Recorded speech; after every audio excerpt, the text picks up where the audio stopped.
स्वागत है अपना स्टडी लेक्चर यूट्यूब चैनल में। दोस्तों एक बार फिर हाजिर हम आपके साथ मोस्ट इंपॉर्टेंट टॉपिक को लेकर, यानी दोस्तों इस वीडियो में बात करने वाले हैं त्रिकोणमिति ट्रिग्नोमेट्री की ये प्रश्नावली 8.1 जो कि ये कक्षा 10 मैथ के लिए ये पार्ट नंबर 4 है। इसके पहले हमने 3 पार्ट कंप्लीट किया है, तो अपना स्टडी लेक्चर यूट्यूब चैनल के प्लेलिस्ट पे जा सकते हैं, वहाँ से सारे पार्ट देख सकते हैं, या तो आप ऊपर आई बटन मिल जाएगा वहाँ से भी देख सकते हैं। यदि आप चैनल पर पहली बार विजिट कर रहे हैं तो चैनल को सब्सक्राइब कर लें, बेल आइकन को जरूर प्रेस कर लें, जिससे मैं कोई भी वीडियो अपलोड करूँ तो सबसे पहले आपके पास नोटिफिकेशन पहुँचे। तो दोस्तों वीडियो को स्किप मत करिएगा, पूरा देखिएगा ताकि आपको समझ में आए कि ये 8.1 में इस प्रश्न का आंसर क्या हो सकता है, जो कि इम्पोर्टेंट है एग्जाम के लिए। तो आइए देखते हैं पहला क्वेश्चन। फ्रेंड्स दिया हुआ है त्रिभुज एबीसी में जिनका योग 20 समकोण है। AB 24 सेंटीमीटर दिया हुआ है और BC दिया हुआ है 7 सेंटीमीटर। निम्नलिखित का मान ज्ञात कीजिए, जैसे कि sine A cos A sine C cos C। तो दोस्तों सबसे पहले क्या करना पड़ेगा, आपको फर्स्ट वाले का अगर निकालना है तो एक राइट एंगल ट्रायंगल बनाना होगा, जिसकी यहाँ पे आपको दिख रहा होगा, यानी ये त्रिभुज आपका जिसमें ए कोण, ये कोण की बात कर रहा है ए, साइन ए कॉस ए। तो यहाँ पे साइन ए जो इसके सामने की भुजा ये होगी आपकी लंब होगी। आपको पता होगा जैसा कि मैंने पिछले वीडियो में भी बताया था, ये आधार हो जाएगा और यहीं ये बात हो जाएगी, ये आपकी कर्ण हो जाएगी। ठीक है, तो सबसे पहले यहाँ पे देखिए क्या क्या दिया हुआ है। ए बी दिया हुआ 24 सेंटीमीटर, यानी ये पूरी भुजा यहाँ से, ये वाली भुजा ये यहाँ से यहाँ तक दी हुई है 24 सेंटीमीटर। ठीक है, कितना दिया हुआ है 24 cm। देखिए यहाँ पे लिख देना पड़ेगा। और ये लंब के तौर पर दिया हुआ कितनी दिया हुआ है, ये दिया हुआ आपका 7 सेंटीमीटर। ठीक है, तो टोटल निकाल देना है। यहाँ पे देखिए कि आपको कर्ण नहीं पता है, लेकिन आपको साइन थीटा में कर्ण की आवश्यकता होती है, कॉस थीटा में भी कर्ण की आवश्यकता होती है। तो दोस्तों सबसे पहले आपको क्या ज्ञात करना पड़ेगा, कर्ण की भुजा। तो इसको ज्ञात करने के लिए सबसे पहले प्रश्न में क्या क्या दिया है इसको लिखना होता है, ताकि एग्जाम में अच्छा स्कोर बन सके। तो सबसे पहले प्रश्न में देखिए क्या क्या दिया हुआ है। तो दिया के तौर पे देखते हैं, तो इसको हम लिख देते हैं दिया में क्या क्या दिया है। तो दोस्तों इसमें त्रिभुज में ABC में, जो कि यहाँ पे AB बराबर दिया हुआ है, त्रिभुज AB समकोण है जिसमें B समकोण है जिसमें भुजा AB 24 सेंटीमीटर है और BC 7 सेंटीमीटर। तो दोस्तों ये प्रश्न में दिया हुआ है। तो सबसे पहले अगर त्रिकोणमिति ज्ञात थर्ड पार्ट जो कर्ण का मान निकालना है, इसको निकालना है, तो सबसे पहले आपको इसके पाइथागोरस प्रमेय का इस्तेमाल करना पड़ेगा। तो देखते हैं पाइथागोरस का प्रमेय का इस्तेमाल किस प्रकार से कर सकते हैं। तो दोस्तों सबसे पहले लिखना पड़ेगा पाइथागोरस प्रमेय। ठीक है, पाइथागोरस प्रमेय से हमें निकालना है कर्ण। तो आप जानते हैं क्या होता है फार्मूला, ये होता है आपका कर्ण का स्क्वायर बराबर होता है लंब का स्क्वायर प्लस होता है ये आपका आधार का स्क्वायर। ठीक है, तो ये बात आपको समझ में आई होगी। लंब की वैल्यू यहाँ पे दी हुई है, कितना दिया हुआ है 7 सेंटीमीटर, इसका स्क्वायर करेंगे।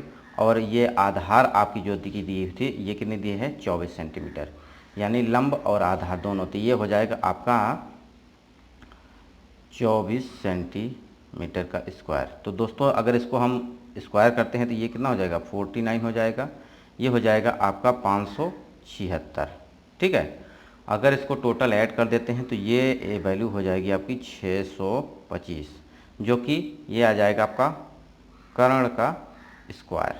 ठीक है, अब यहाँ पे रूट ले लेंगे, तो रूट ले लेंगे तो निश्चित रूप से मान निकल आएगा। रूट लेंगे तो कर्ण बराबर कितना आ जाएगा, कर्ण बराबर आ जाएगा, इसका रूट ले लेंगे तो ये हो जाएगा आपका 625 बराबर हो जाएगा आपका 25 के बराबर, यानी 25 सेंटीमीटर जो कि आपकी कर्ण की भुजा आ गई।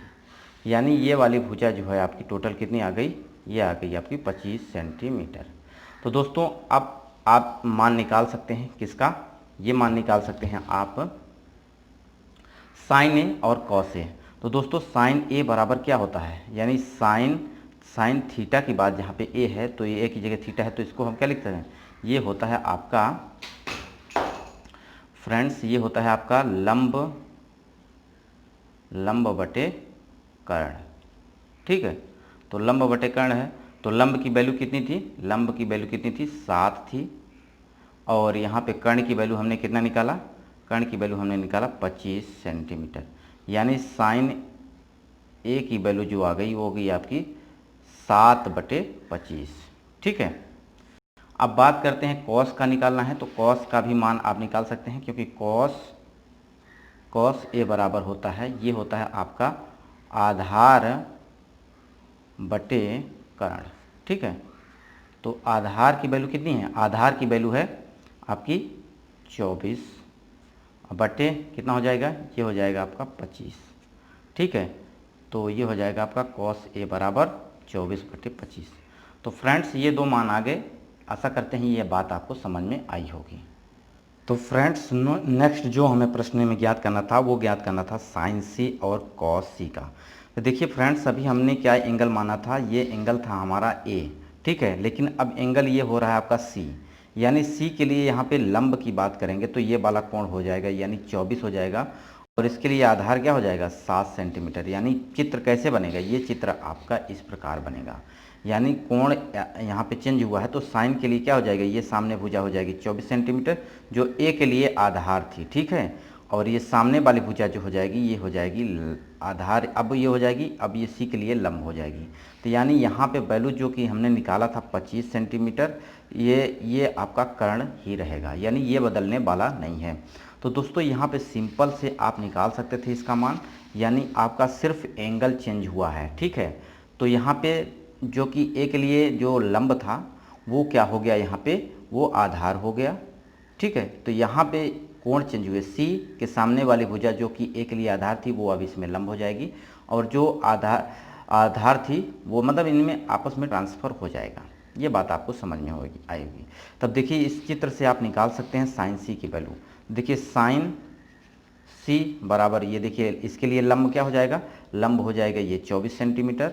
ठीक है, क्योंकि आप जानते हैं लंब बटे कर्ण होता है, तो ये हो जाएगा आपका 24 सेंटीमीटर, और बटे कर्ण कितना हो जाएगा, कर्ण हो जाएगा आपका 25 सेंटीमीटर, यानी ये साइन सी की वैल्यू आ जाएगी। ठीक है, तो साइन सी की वैल्यू कितनी आ गई, ये आ गई आपकी 25/24। अब बात करते हैं कॉस सी की। तो देखिए कॉस सी का मान निकालने हैं, तो कॉस के लिए क्या होता है, ये हो जाएगा आपका आधार बटे कर्ण, यानी 7 बटे क्या हो जाएगा, ये आपका 25 हो जाएगा। यानी अभी मान क्या आपने निकाला था साइन के लिए, जस्ट यहाँ पे उल्टा हो रहा है। ठीक है, अभी हमने साइन ए के लिए वैल्यू निकाली थी कितनी, 7/25। अब यहाँ पे साइन सी के लिए हमने यहाँ पे निकाला है 7/25, यानी कॉस सी के लिए वैल्यू थी, जो साइन सी की थी वो कॉस के लिए, और जो कॉस की थी वो साइन के लिए हो गई है। तो आशा करते हैं ये बात आपको समझ में आई होगी। तो सिंपल से था क्वेश्चन, सिर्फ आसानी से इसको आप कर सकते थे। तो वीडियो को यहीं समाप्त करते हैं। नमस्कार।